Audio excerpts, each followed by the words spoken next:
നമസ്കാരം. Gulf today തുടങ്ങുന്നു. ഞാൻ പ്രജിൻ സി കണ്ണൻ. നോക്കാം വിശദമായ റിപ്പോർട്ടുകൾ.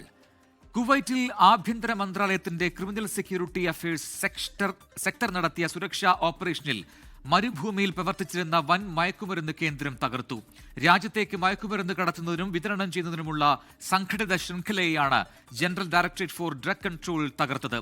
പൗരത്വരഹിത വിഭാഗത്തെ 2 പേരാണ് ഈ ക്രിമിനൽ ശൃംഖലയ്ക്ക് പിന്നിൽ പ്രവർത്തിച്ചിരുന്നതെന്ന് അധികൃതർ അറിയിച്ചു. ഇതിൽ ഒരാൾ മയക്കുമരുന്ന് കടത്തുമായി ബന്ധപ്പെട്ട് നിലവിൽ സെൻട്രൽ ജയിലിൽ തടവിൽ കഴിയുന്ന വ്യക്തിയാണ്.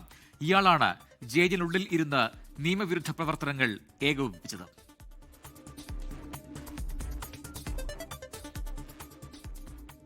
ഹമാസിനെ ഭീകരവാദ സംഘടനയായി പ്രഖ്യാപിക്കണമെന്ന് ഇന്ത്യയോട് ആവശ്യപ്പെട്ട് ഇസ്രയേൽ.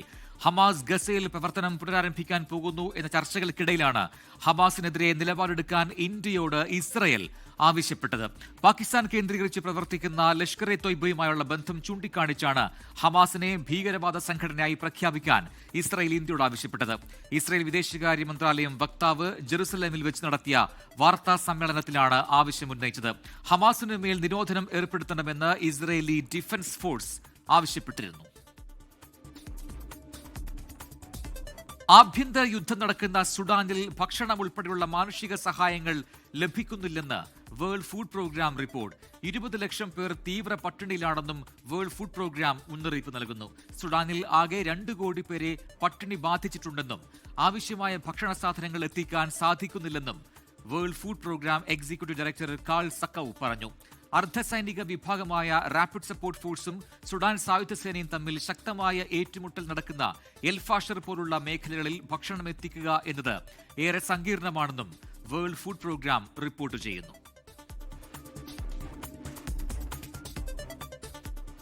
സൗദി അറേബ്യയുടെ ചലച്ചിത്ര രംഗത്ത് പുത്തൻ ഉണർവ് നൽകി Red Sea International Film Festival ജിദ്ദയിൽ പുരോഗമിക്കുകയാണ്. ഈ മേളയുടെ പ്രധാന ആകർഷണങ്ങളിലെ ഒന്നാണ് റെഡ് സീ സൂക്ക്. ലോകമെമ്പാടുമുള്ള സിനിമാ വ്യവസായ പ്രൊഫഷണലുകൾക്ക് നെറ്റ്വർക്ക് ചെയ്യാനും പ്രോജക്റ്റുകൾക്ക് ഫണ്ടിംഗ് നേടാനും ഇവിടെ അവസരമുണ്ട്. ഇന്ത്യയിൽ നിന്നുള്ള പവലിയനും സൂക്കിൽ ശ്രദ്ധേയമായ സാന്നിധ്യമാണ്. ജിദ്ദയിൽ നടക്കുന്ന റെഡ് സീ ഇന്റർനാഷണൽ ഫിലിം ഫെസ്റ്റിവലിൽ ശ്രദ്ധേയമാകുകയാണ് റെഡ് സീ സൂക്ക്. അന്തർദേശീയ തലങ്ങളിൽ ചലച്ചിത്ര നിർമ്മാണ സംരംഭങ്ങൾക്ക് നിർണായക വേദിയാകുകയാണ് ഈ മാർക്കറ്റ്. ചലച്ചിത്ര നിർമ്മാതാക്കൾ, വിതരണക്കാർ, നിക്ഷേപകർ തുടങ്ങിയവർ ഒരുമിച്ച് കൂടുന്ന ഒരു ബിസിനസ് പ്ലാറ്റ്ഫോമാണിത്. പുതിയ പ്രോജക്റ്റുകൾക്ക് ഫണ്ടിംഗ് ഉറപ്പാക്കുക, അന്താരാഷ്ട്ര വിതരണ പങ്കാളിത്തങ്ങൾ സ്ഥാപിക്കുക, അറബ് ആഫ്രിക്കൻ മേഖലകളിലെ പ്രതിഭകളെ ലോകത്തിനു മുന്നിൽ അവതരിപ്പിക്കുക എന്നിവയാണ് സൂക്കിന്റെ പ്രധാന ലക്ഷ്യങ്ങൾ. തീർച്ചയായും മിഡിൽ ഈസ്റ്റിലെയും നോർത്ത് ആഫ്രിക്കയിലെയും ചലച്ചിത്ര നിർമ്മാതാക്കളുടെയും ചലച്ചിത്ര ആസ്വാദകരെയും ആകർഷിക്കുന്നതിനും അവരുടെ സിനിമാ വ്യവസായ രംഗത്തിന് ആവശ്യമായ പദ്ധതികളുടെ രൂപരേഖ തയ്യാറാക്കുന്നതിനും സജ്ജീകരിച്ചിട്ടുള്ള നിരവധി പവലിയനുകളാണ് ഈ റെഡ് സീ സൂക്കിൽ ഏർപ്പെടുത്തിയിട്ടുള്ളത്. നിർമ്മാണത്തിന്റെ വിവിധ ഘട്ടങ്ങളിലുള്ള ഫീച്ചർ സിനിമകൾക്ക് സൂക്ക് പിന്തുണ നൽകുന്നു. വിജയിക്കുന്ന പ്രോജക്റ്റുകൾക്ക് നിർമ്മാണ ഫണ്ടുകളും ഗ്രാന്റുകളും ലഭിക്കും. ഇന്ത്യയിൽ നിന്നുള്ള പവലിയനും സൂക്കിലെ ശ്രദ്ധേയമായ സാന്നിധ്യമാണ്. വിനോദ വ്യവസായത്തിനും പ്രതിഭാ സംഗമങ്ങൾക്കും ഇന്ത്യ ഗവൺമെന്റിന്റെ ആഗോള പിന്തുണ വാഗ്ദാനം ചെയ്യുന്ന പാനൽ ഡിസ്കഷൻ ഇന്ന് റെഡ് സീ സൂക്കിൽ നടന്നു. വേവ്സ് ബസാറിന്റെ വിപുലമായ സാധ്യതകൾ കേന്ദ്ര വാർത്താ വിതരണ മന്ത്രാലയം സെക്രട്ടറി ശ്രുതി സിംഗ് വിശദീകരിച്ചു. ഇന്ത്യൻ കോൺസുലേറ്റുമായി സഹകരിച്ച് നടത്തിയ പരിപാടിയിൽ consul general Fahad Ahmed Khan Suri, cultural consul Muhammad Hashim തുടങ്ങിയവർ പങ്കെടുത്തു. സിനിമാ പ്രവർത്തകർക്ക് തങ്ങളുടെ സിനിമകൾ അന്താരാഷ്ട്ര വേദികളിൽ എത്തിക്കാനും സിനിമകൾക്ക് നിർമ്മാതാക്കളെയും വിതരണക്കാരെയും കണ്ടെത്താനും പറ്റിയ ഏറ്റവും നല്ല അവസരമാണ് റെഡ് സീ സൂക്ക് നൽകുന്നത്. ജിദ്ദയിലെ റെഡ് സീ ഫിലിം ഫെസ്റ്റിവലിൽ നിന്നും ജലീൽ കണ്ണമംഗലം, 24. നിഷ്ക മൊമെന്റ്സ് ജ്വല്ലറിയുടെ 4ാമത്തെ ഷോറൂം അബുദാബിയിലെ ഹംദാൻ സ്ട്രീറ്റിൽ ഉടൻ പ്രവർത്തനം തുടങ്ങും. ഈ മാസം 13 നടക്കുന്ന ഗ്രാൻഡ് ലോഞ്ച് നടി തമന്ന ഭാട്ടിയ നിർവഹിക്കും. പരമ്പരാഗത ആഭരണ സങ്കല്പങ്ങളെ നിരന്തരം മാറ്റിമറിച്ചുകൊണ്ടിരിക്കുന്ന ബ്രാൻഡായ നിഷ്ക മൊമെന്റ്സ് ജ്വല്ലറി അത്യന്തം അഭിമാനത്തോടെയാണ് അബുദാബിയിലെ ഹംദാൻ സ്ട്രീറ്റിൽ അതിന്റെ 4ാമത് ഷോറൂമിന്റെ ഗ്രാൻഡ് ഓപ്പണിംഗിനായി ഒരുങ്ങുന്നത്. ഓരോ നാഴികക്കല്ലുകൾ പിന്നിടുമ്പോഴും സുതാര്യത, ആഭരണങ്ങളുടെ ചാരുത, പുതുമയാർന്ന കളക്ഷൻസ് എന്നിവ കൊണ്ടൊക്കെ ആഭരണ ലോകത്തെ പകരം വെക്കാനാകാത്ത നാമമായി മാറുകയാണ് നിഷ്ക. ഡിസംബർ 13 വൈകിട്ട് 5:30 നടക്കുന്ന ഗ്രാൻഡ് ലോഞ്ച് പ്രശസ്ത അഭിനേത്രി തമന്ന ഭാട്ടിയയാണ് നിർവഹിക്കുക. ആധുനിക ഡിസൈനുകളുടെ വശ്യതയും പരമ്പരാഗത ആഭരണകലയോടുള്ള ആദരവും ആഘോഷമാക്കുന്ന ഈ ഗ്രാൻഡ് ലോഞ്ച് ഒരു അന്താരാഷ്ട്ര ജ്വല്ലറി ബ്രാൻഡ് എന്ന ലക്ഷ്യത്തിലേക്കുള്ള നിഷ്കയുടെ ശക്തമായ ചുവടുവയ്പ്പാണ്. പുതിയ ബ്രാഞ്ച് ഞങ്ങൾ ഹംദാൻ സ്ട്രീറ്റിലാണ് സ്റ്റാർട്ട് ചെയ്യുന്നത്. അബുദാബിയിലാണ് പുതിയ പ്ലാൻ ചെയ്യുന്നത്. അതിൻ്റെ ഒരു പ്രത്യേകത എന്ന് പറഞ്ഞത് ദുബായിൽ അബുദാബിയിൽ തന്നെ ഏറ്റവും നല്ലൊരു പ്രൈം ലൊക്കേഷനിലാണ് നമ്മൾ വരുന്നത്. ആ കസ്റ്റമേഴ്സിന് ഏറ്റവും നല്ല എക്സ്പീരിയൻസ് കിട്ടുന്ന ഒരു ലക്ഷറി ആയിട്ടുള്ള ഒരു ഷോപ്പിംഗ് എക്സ്പീരിയൻസ് നൽകുന്ന ഒരു ലൊക്കേഷൻ കൂടിയാണ്. അതിൻ്റെ ഭാഗമായിട്ട് തന്നെ കസ്റ്റമേഴ്സിന് നമ്മൾ ഒരുപാട് ഓഫേഴ്സാണ് ഇതിൽ നമ്മൾ പ്രഖ്യാപിച്ചിരിക്കുന്നത്. അതിൽ മേക്കിംഗ് ചാർജിൽ വലിയൊരു ഇളവാണ് നമ്മൾ കൊണ്ടുവരുന്നത്, അറൗണ്ട് 50%. സാധാരണ നമ്മളൊരു 50% പറയുന്നത് പോലെയല്ല. നമ്മളെ സംബന്ധിച്ചിടത്തോളം നമ്മൾ ഗോൾഡിൻ്റെ പ്രൈസ് ടാഗിൽ നമ്മൾ ഓൾറെഡി മെൻഷൻ ചെയ്തിട്ടുണ്ട്. അതിൻ്റെ മുകളിലാണ് 50. ഇതിലുപരി നമ്മളാണ് 2 ജെറ്റൂർ വാഹനങ്ങളാണ് നമ്മൾ കസ്റ്റമേഴ്സിനായിട്ട് ഈ ഒരു സന്തോഷത്തിൽ നമ്മൾ അവർക്ക് കൊടുക്കുന്നത്. ഇനി ഞങ്ങൾ വരുന്ന വർഷത്തിൽ ഞങ്ങൾ 5 ബ്രാഞ്ചാണ് നമ്മൾ പ്ലാൻ ചെയ്യുന്നത്. വളരെ ഉടനെ തന്നെ നമ്മൾ ഈ ഒരു വർഷത്തിൽ എൻഡിലാണ് നമ്മൾ പ്ലാൻ ചെയ്തിരുന്നത്. മീന ബസാറിലാണ് നമ്മൾ ഈ വർഷം എൻഡിലല്ല, അത് ഫെബ്രുവരിയിലേക്കാണ് നമ്മൾ അതിൻ്റെ ലോഞ്ച് ചെയ്യുന്നത്. നമ്മളൊരു ഫ്ലാഗ്ഷിപ്പ് ഷോറൂമാണ്. അതൊരു പ്രീമിയം സ്റ്റോറായിട്ടാണ് നമ്മൾ അവിടെ ഡിസൈൻ ചെയ്തിരിക്കുന്നത്. ആ ഒരു മാർക്കറ്റിനനുസൃതമായിട്ടുള്ള ഒരു ഡിസൈനും കാര്യങ്ങളും ഒരു ഇൻസ്പയർഡ് ഫ്രം ഇന്ത്യൻ ട്രഡീഷൻ, ഒരു രാജസ്ഥാനി സ്റ്റൈലാണ്. ഹവാ മഹലിൻ്റെ ഒരു ഡിസൈൻ കൺസെപ്റ്റിലാണ് നമ്മളത് ചെയ്യുന്നത്. ഗ്രാൻഡ് ലോഞ്ചിന്റെ ഭാഗമായി ലക്കി ഡ്രോ കോൺടെസ്റ്റിലൂടെ 2 ജെറ്റൂർ T1 SUVയും മറ്റനേകം സമ്മാനങ്ങളും നേടുവാനുള്ള അവസരവും നിഷ്ക ഉപഭോക്താക്കൾക്കായി ഒരുക്കിയിട്ടുണ്ട്. നിഷ്കയുടെ ഗ്രാൻഡ് ലോഞ്ച് ആഘോഷങ്ങൾക്കിടയിൽ പർച്ചേസ് ചെയ്യുന്നവരെ കാത്തിരിക്കുന്നത് സമ്മാനങ്ങൾ മാത്രമല്ല, മറക്കാനാകാത്തൊരു ജ്വല്ലറി ഷോപ്പിംഗ് അനുഭവം കൂടിയാകും. ഗ്രാൻഡ് ലോഞ്ച് അനൗൺസ് ചെയ്തുകൊണ്ട് സംസാരിച്ച Nishka moments jewellery chairman Nishin Thasleen, managing director Rizwan Shiraz, co chairman VA Hasan എന്നിവർ മൂല്യത്തിലും സുതാര്യതയിലും വിശ്വാസത്തിലും അടിസ്ഥാനപ്പെടുത്തിയുള്ള നിഷ്കയുടെ വളർച്ചയെക്കുറിച്ചുള്ള തങ്ങളുടെ കൂട്ടായ കാഴ്ചപ്പാട് വ്യക്തമാക്കി. 24 അബുദാബി. റിയാദിൽ നടന്ന പ്രഥമ അന്താരാഷ്ട്ര നോൺ പ്രോഫിറ്റ് ഫോറം സമാപിച്ചു. മാനവ വിഭവശേഷി സാമൂഹിക വികസന മന്ത്രി അഹമ്മദ് അൽറാജിയുടെ നേതൃത്വത്തിൽ നടന്ന ഫോറത്തിൽ 3000-ലധികം പ്രതിനിധികൾ പങ്കെടുത്തു. സൗദിയിലെ national centre for non profit സെക്ടറിന്റെ ആഭിമുഖ്യത്തിൽ 3 ദിവസങ്ങളിലായാണ് പ്രഥമ അന്താരാഷ്ട്ര നോൺ പ്രോഫിറ്റ് ഫോറം സംഘടിപ്പിച്ചത്. പൊതു സ്വകാര്യ നോൺ പ്രോഫിറ്റ് മേഖലകളിലെ ഉന്നത ഉദ്യോഗസ്ഥർ, അന്താരാഷ്ട്ര പ്രതിനിധികൾ, സംരംഭകർ എന്നിവരുൾപ്പെടെ 3800-ലധികം പേരാണ് ഫോറത്തിൽ പങ്കെടുത്തത്. 30ഓളം പാനൽ ചർച്ചകളിലായി 20 രാജ്യങ്ങളിൽ നിന്നുള്ള 100-ലധികം വിദഗ്ധർ പങ്കെടുത്തു. നോൺ പ്രോഫിറ്റ് മേഖലയുടെ ശേഷി വർദ്ധിപ്പിക്കുന്നതിനും പങ്കാളിത്തം വിപുലീകരിക്കുന്നതിനും ഊന്നൽ നൽകിയായിരുന്നു ചർച്ചകൾ. സൗദിയിൽ 1500 നോൺ പ്രോഫിറ്റ് സംഘടനകളും സൊസൈറ്റികളുമാണ് ഉണ്ടായിരുന്നത്. ഇപ്പോഴത് 7000-ആയി. ഈ സംഘടനകളിൽ 20,000 ജീവനക്കാരുണ്ടായിരുന്നത് ഇപ്പോൾ 1,40,000-ആയി ഉയർന്നു. 40,000 സൗദി സന്നദ്ധ പ്രവർത്തകരുണ്ടായിരുന്നത് ഒരു വർഷത്തിനകം 15 ലക്ഷമായി. ആരോഗ്യം, വിദ്യാഭ്യാസം തുടങ്ങി വിവിധ മേഖലകളിൽ ഇവർ സേവനം ചെയ്യുന്നു. നോൺ പ്രോഫിറ്റ് മേഖലയുടെ ഗുണനിലവാരം ഉയർത്തുന്നതിനും AI സാങ്കേതികവിദ്യ ഏറ്റവും ഫലപ്രദമായി ഉപയോഗിക്കുന്നതിനും സ്ഥായിയായ സാമ്പത്തിക നില കൈവരിക്കുന്നതിനും സഹായകരമാകുന്ന നിർദ്ദേശങ്ങളും പഠനങ്ങളും ശുപാർശകളുമെല്ലാം സമ്മേളനം മുമ്പാകെ വന്നതായി മാനവ വിഭവശേഷി സാമൂഹിക വികസന മന്ത്രി അഹമ്മദ് അൽറാജി പറഞ്ഞു. ഫോറത്തിനിടെ വസക്ക് എന്ന non profit insurance initiative, non profit research അവാർഡുകൾ എന്നീ 2 പുതിയ സംരംഭങ്ങൾ സെന്റർ പ്രഖ്യാപിച്ചു. ശാസ്ത്ര ഗവേഷണം, ഡിജിറ്റൽ പരിവർത്തനം തുടങ്ങി വിവിധ മേഖലകളിലായി 43-ലധികം സഹകരണ കരാറുകളും ധാരണാപത്രങ്ങളും ഒപ്പുവെച്ചു. സൗദി വിഷൻ 2030-ന്റെ കീഴിൽ സുസ്ഥിര വികസനത്തിന് നോൺ പ്രോഫിറ്റ് മേഖലയ്ക്ക് ലഭിക്കുന്ന ശക്തമായ പിന്തുണയാണ് റിയാദിലെ ഉച്ചകോടി പ്രതിഫലിപ്പിക്കുന്നതെന്ന് NCNP CEO Ahmed Al Suwailem പറഞ്ഞു. ജലീൽ കണ്ണമംഗലം, 24 ജിദ്ദ. റിയാദിലെ Al Muraba Lulu hyper market സന്ദർശിച്ച് തായ്ലൻഡ് വാണിജ്യമന്ത്രി സുഫാജി സുത്തുംപുൻ മന്ത്രിയെയും 25-അംഗ പ്രതിനിധി സംഘത്തെയും Saudi Lulu hyper market director Muhammad ഹാരിസിന്റെ നേതൃത്വത്തിൽ സ്വീകരിച്ചു.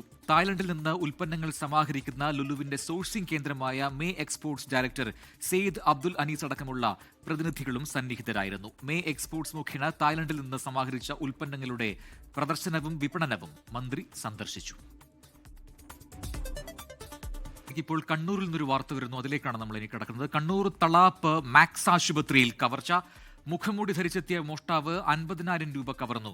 കണ്ണൂർ ടൗൺ പോലീസ് അന്വേഷണം തുടങ്ങി. മോഷണത്തിന്റെ CCTV ദൃശ്യങ്ങൾ പുറത്തുവന്നു. ദൃശ്യങ്ങളിലേക്ക് ആദ്യം.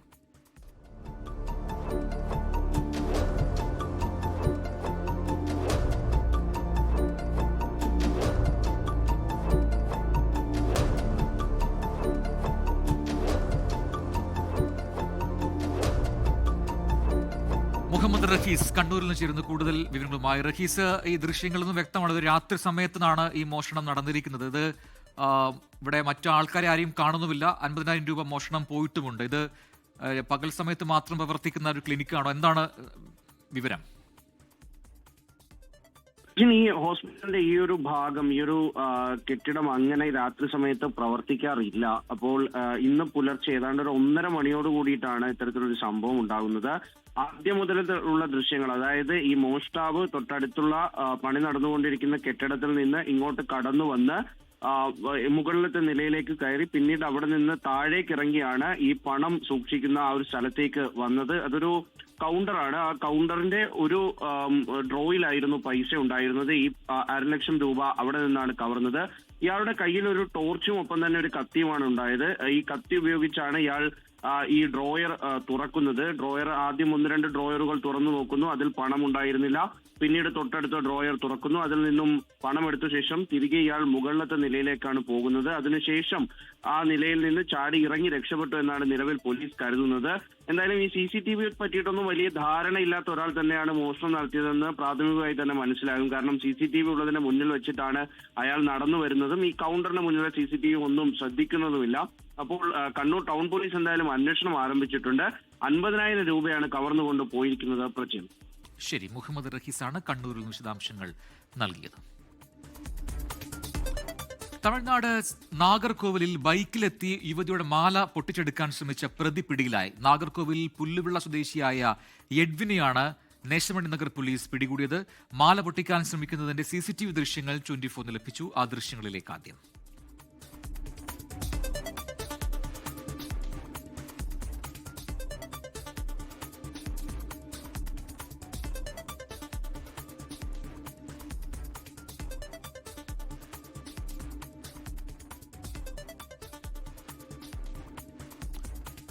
റിനു ശ്രീധർ തിരുവനന്തപുരത്ത് നിന്ന് ചേർന്ന് കൂടുതൽ വിവരങ്ങളുമായി. റിനു, ഇത് ഭീതി ഉണ്ടാക്കുന്ന ദൃശ്യമാണ്. കാരണം നടന്നു പോകുന്ന ഒരു സ്ത്രീ അവരുടെ മാല പൊട്ടിച്ചെടുക്കാൻ ശ്രമിക്കുന്നു. അവിടെ ഭാഗ്യം കൊണ്ടാണ് അവർക്ക് ആ മാല നഷ്ടപ്പെട്ടതും മറ്റ് അപകടങ്ങളൊന്നും വരാതിരുന്നതും.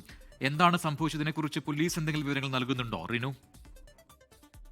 പ്രജൻ, ഇക്കഴിഞ്ഞ 5-ാം തീയതിയാണ് ഈ സംഭവം നടക്കുന്നത്. നാഗർകോവിലിന് സമീപത്തുള്ള റോഡിൽ കൂടി നടക്കുകയായിരുന്നു യുവതി. ഈ യുവതിയുടെ കഴുത്തിൽ 6 പവനുള്ള ഒരു മാലയാണ് ധരിച്ചിരുന്നത്. നല്ല കനം കൂടിയ മാലയായിരുന്നു. ഇത് കണ്ട ഈ പുല്ലുവിള സ്വദേശിയായിട്ടുള്ള എഡ്വിൻ ഈ സ്ത്രീ നടന്നു പോകുന്നതിന് തൊട്ടു മുന്നിൽ ബൈക്കിലെത്തി കാത്തു നിൽക്കുന്നു. ഇവർ അടുത്തെത്തുമ്പോഴാണ് ഈ മാല കടന്നു പിടിക്കുന്ന ഒരു സാഹചര്യം ഉണ്ടായത്. ഈ മാല നല്ല കനമുള്ളത് കൊണ്ട് തന്നെ പെട്ടെന്ന് അത് പൊട്ടിച്ചെടുക്കാൻ വേണ്ടി ഇയാൾക്ക് കഴിഞ്ഞില്ല. തുടർന്ന് ഈ യുവതി ബലപ്രയോഗം നടത്തുന്ന ഒരു സാഹചര്യം കൂടി ഉണ്ടാകുന്നു. ഈ സാഹചര്യത്തിലാണ് എഡ്വിൻ ഈ ദൗത്യം ഉപേക്ഷിച്ച് മടങ്ങുന്ന ഒരു സാഹചര്യമാണ് ഉണ്ടായത്.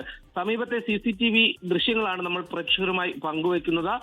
ഒടുവിൽ ഈ CCTVയിൽ നിന്നാണ് ആരാണ് പ്രതി എന്നുള്ളത് പോലീസിന് മനസ്സിലാകുന്നത്. അതിനുശേഷം അന്വേഷണം ആരംഭിക്കുകയും ഇന്ന് ഉച്ചയോടുകൂടി എഡ്വിനെ പോലീസ് കസ്റ്റഡിയിലെടുക്കുകയും ചെയ്തു. കോടതിയിൽ ഹാജരാക്കി ഇപ്പോൾ റിമാൻഡ് ചെയ്തു എന്നുള്ള വിവരമാണ് നമുക്ക് ലഭിക്കുന്നത്.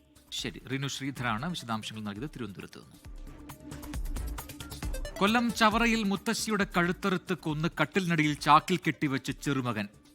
ചവറ വട്ടത്തറ സ്വദേശി സുലേഖ ബീവിയാണ് കൊല്ലപ്പെട്ടത്. കൊച്ചുമകൻ ഷഹനാസിനെ ചവറ പോലീസ് കസ്റ്റഡിയിലെടുത്തിട്ടുണ്ട്. 8-ാം വർഷത്തിലേക്ക് 24.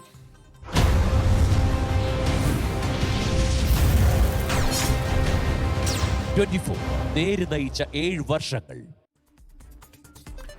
7-ാം പിറന്നാൾ ആഘോഷമാക്കി 24. പിറന്നാൾ ആഘോഷവേളയിൽ 24 ഇന്റർനാഷണൽ എന്ന പുതിയ ഇംഗ്ലീഷ് വാർത്താ ചാനലിനും തുടക്കമായി.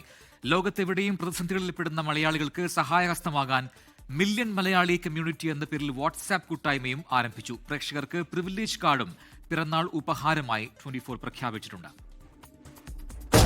24 തലയെടുപ്പോടെ ചങ്കൂറ്റത്തോടെ 8-ാം വർഷത്തിലേക്ക്. 24 നേര് നയിച്ച 7 വർഷങ്ങൾ. പ്രിയപ്പെട്ട പ്രേക്ഷകർ, വീട്ടിൽ നിന്ന് കൈയടിക്കുക. ഞങ്ങൾ വാർത്താ മുറിയിൽ ഇരുന്ന് കൈയടിക്കുന്നത് വളരെ നമുക്ക് നിങ്ങൾ പകരുന്ന ശക്തി, നമ്മൾ ഒന്നിച്ചു പോകുന്ന ശക്തി. അപ്പൊ കൂട്ടായ്മയുടെ കരുത്താണ് 24 എന്ന് പറയുന്നത്. 7-ാം വാർഷികം ആഘോഷമാക്കി 24. നേരിന്റെയും ധീരതയുടെയും മുഖമായി വരും വർഷങ്ങളിലും 24 പ്രേക്ഷകരുടെ പ്രിയപ്പെട്ട ചാനലായി തുടരുമെന്ന് chief editor R Sreekandan Nair. നമ്മൾ 7 കൊല്ലങ്ങൾ പൂർത്തിയാക്കുകയാണ്. നമ്മൾ ഒന്നിച്ചുള്ള ഒരു യാത്രയായിരുന്നു. പ്രിയപ്പെട്ട ഇത് കണ്ടുകൊണ്ടിരിക്കുന്ന ലോകത്തിൻ്റെ പല ഭാഗങ്ങളിലിരുന്ന് ഇത് കണ്ടുകൊണ്ടിരിക്കുന്ന എല്ലാ പ്രേക്ഷകരും നമ്മൾ ഒന്നിച്ച് ഒരു കുടുംബം പോലെ കഴിഞ്ഞുപോയ 7 കൊല്ലങ്ങളാണ് കടന്നുപോയത്. ഈ 7 കൊല്ലങ്ങൾ നമുക്ക് നൽകുന്ന ഊർജ്ജം ചില്ലറയല്ല. വരുന്ന കൊല്ലങ്ങളിലും നമ്മൾ ഒന്നിച്ച് യാത്ര ചെയ്യും. അത് പിറന്നാൾ ആഘോഷവേളയിൽ 24 ഇന്റർനാഷണൽ എന്ന പുതിയ ഇംഗ്ലീഷ് ചാനലിന് 24 തുടക്കമിട്ടു. ആദ്യം യൂട്യൂബ് ചാനലായി ആരംഭിക്കുന്ന 24 ഇന്റർനാഷണൽ പിന്നീട് പൂർണ്ണ ടെലിവിഷൻ ചാനലായി മാറും. 24 International, we are taking news beyond borders, spreading our wings from the shores of Kerala to the 35 million strong Indian diaspora spread across the world. You are the heartbeat of our journey. Million Malayali community അഥവാ MMC എന്ന പേരിൽ ആഗോള മലയാളി കൂട്ടായ്മയ്ക്കും 7ാം വാർഷികാഘോഷവേളയിൽ 24 തുടക്കമിട്ടു. ലോകത്തെവിടെ മലയാളികൾ പ്രതിസന്ധി നേരിട്ടാലും സഹായത്തിനെത്തും വിധം AI സഹായത്തോടെയാണ് ഈ വാട്സാപ്പ് കൂട്ടായ്മ പ്രവർത്തിക്കുക. അപ്പോൾ നമ്മൾ ഈ 1 കൊല്ലം നീളുന്ന പരിപാടിയില്ല, അതല്ലെങ്കിൽ ഈ രാസലഹരിക്കാരെല്ലാവരും കേരളം വിട്ടുപോകുന്ന ആ ദിവസം വരെ നമ്മുടെ ഈ പരിപാടി തുടരും. അപ്പോൾ ഈ 1 ലക്ഷം കമ്മ്യൂണിറ്റി ക്ലബിലേക്ക് നമ്മൾ വരങ്ങേറി MMC മില്യൺ മലയാളി ക്ലബിലേക്ക്, മില്യൺ മലയാളി കമ്മ്യൂണിറ്റിയിലേക്ക് ചേക്കരുക. കൊച്ചിയിലെ ന്യൂസ് ഹെഡ്ക്വാർട്ടേഴ്സിലും വിവിധ ബ്യൂറോകളിലും 24 പിറന്നാൾ ആഘോഷം നടന്നു. 24ന്റെ മലബാർ റീജിയനിലെ പിറന്നാൾ ആഘോഷത്തിലേക്ക് കടക്കുകയാണ്.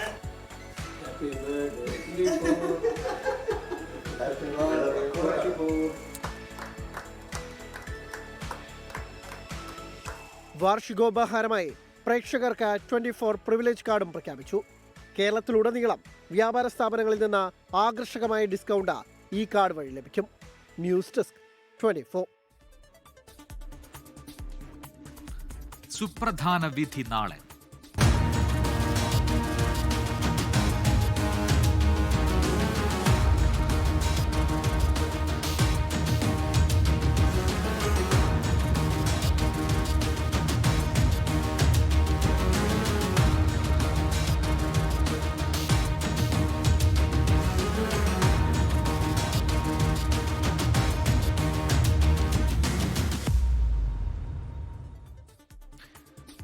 നടിയെ ആക്രമിച്ച കേസിൽ നാളെ വിധി. 7.5 വർഷത്തെ വിചാരണയ്ക്ക് ശേഷം എറണാകുളം പ്രിൻസിപ്പൽ സെഷൻസ് കോടതിയാണ് കേസിൽ വിധി പറയുന്നത്. ദിലീപ് ഉൾപ്പെടെ മുഴുവൻ പ്രതികളും നാളെ വിചാരണ കോടതിയിൽ ഹാജരാകും. നീതിക്ക് വേണ്ടി അതിജീവിതം നടത്തിയ ഐതിഹാസിക പോരാട്ടം ഫലം കാണുമെന്ന പ്രതീക്ഷയിലാണ് നാട്. 7.5 വർഷത്തെ വിചാരണക്കൊടുവിലാണ് നടി ആക്രമിക്കപ്പെട്ട കേസിൽ നാളെ എറണാകുളം പ്രിൻസിപ്പൽ സെഷൻസ് കോടതി വിധി പറയുന്നത്. കേസിലാകെ 10 പ്രതികൾ. ബലാത്സംഗ കൊട്ടേഷന് ഗൂഢാലോചന നടത്തിയത് 8ാം പ്രതി നടൻ ദിലീപ് എന്നാണ് അന്വേഷണ സംഘത്തിന്റെ കണ്ടെത്തൽ. 1ാം പ്രതി പൾസർ സുനിക്ക് 1.5 കോടിയുടെ കൊട്ടേഷനാണ് ദിലീപ് നൽകിയത്. നിയമപോരാട്ടം വിജയം കാണുമെന്ന് അതിജീവിതയുടെ അഭിഭാഷക അഡ്വക്കേറ്റ് TB മിനി. ഞങ്ങളെല്ലാ പ്രതികൾക്ക് ശിക്ഷ കിട്ടും തന്നെയാണ് പ്രതീക്ഷിക്കുന്നത്. അത് കാരണം അതിൻ്റെ ഒരു കോൺഫിഡൻസ് എന്താണെന്ന് വെച്ചാൽ അത്രമാത്രം തെളിവുകൾ ഞങ്ങൾ പ്രോസിക്യൂഷൻ സൈഡിൽ നിന്ന് ഹാജരാക്കിയിട്ടുണ്ട്. 8ാം പ്രതി വന്നപ്പോഴാണല്ലോ ഈ കോൺസ്പിറസിയുടെ ഭാഗം വരികയും അതുമായി ബന്ധപ്പെട്ടാണല്ലോ ഈ കേസിന് ഇത്രയധികം നീണ്ടുപോകാനുള്ള ഒരു കാരണം ഉണ്ടായത്. പൾസർ സുനിക്ക് പുറമെ മാർട്ടിൻ ആന്റണി, മണികണ്ഠൻ, VP വിജീഷ്, സലീം എന്ന വടിവാൾ സലീം, പ്രദീപ് എന്നിവരാണ് കൃത്യത്തിൽ നേരിട്ടേർപ്പെട്ടവർ. എന്നാൽ പ്രതികൾക്കെതിരെ പ്രാഥമിക തെളിവ് പോലുമില്ലെന്നാണ് പ്രതിഭാഗത്തിന്റെ വാദം. ഒരു പങ്കുമില്ല പൾസർ സുനിക്ക്. പൾസർ സുനിയെ തെറ്റിദ്ധാരണയുടെ പേരിൽ അവനെ കുടുക്കിയതാണെന്നാണ് ഞങ്ങൾ പറയുന്നത്. അല്ല, ദിലീപിനെ പരിചയമില്ല എന്ന് പറയുന്നില്ല. കാരണം മുകേഷിൻ്റെ ഡ്രൈവറായിരുന്നു പൾസർ സുനി ഒരുപാട് വർഷം. ഉറപ്പായിട്ടും മേൽക്കോടതിയെ സമീപിക്കും എന്തെങ്കിലും തരത്തിലുള്ള ഒരു ശിക്ഷ ഉണ്ടായിട്ടുണ്ടെങ്കിൽ. 261 സാക്ഷികൾ. പ്രോസിക്യൂഷൻ ഹാജരാക്കിയത് 833 രേഖകൾ. ആകെ 1700 രേഖകളും 142 തൊണ്ടിമുതലുകളും. സാഹചര്യ തെളിവും ശാസ്ത്രീയ തെളിവുമാണ് പ്രോസിക്യൂഷന്റെ ആയുധം. വിചാരണ കോടതി മുതൽ രാഷ്ട്രപതി ഓഫീസ് വരെ എത്തിയ കേസിന്റെ വിധി എന്താകുമെന്നറിയാനുള്ള ആകാംക്ഷയിലാണ് ഇനിയുള്ള മണിക്കൂറുകൾ. വിഷ്ണു സുരേഷ്, 24, കൊച്ചി. നാളെ 11 മണിക്കാണ് ഈ കേസിൽ വിധി പറയുക. എന്തായാലും കൃത്യമായ വിധിനത്തിലെ ഓരോ വിവരങ്ങളും പ്രേക്ഷകരിലേക്ക് എത്തിക്കാൻ കൃത്യമായ വിപുലമായ ക്രമീകരണങ്ങളും സജ്ജീകരണങ്ങളും 24 ഒരുക്കിയിട്ടുണ്ട്. ബുള്ളറ്റിൻ പൂർത്തിയാവുന്നു. Good night. ലോകത്തെവിടെയായാലും ഏത് സമയത്തും 24 വാർത്തകളും ഓഗ്മെന്റഡ് റിയാലിറ്റി പാക്കേജുകളും എക്സ്പ്ലെയിനറുകളും വിശദമായി കാണാൻ ഞങ്ങളുടെ യൂട്യൂബ് ചാനൽ നിങ്ങൾക്ക് സബ്സ്ക്രൈബ് ചെയ്യാം.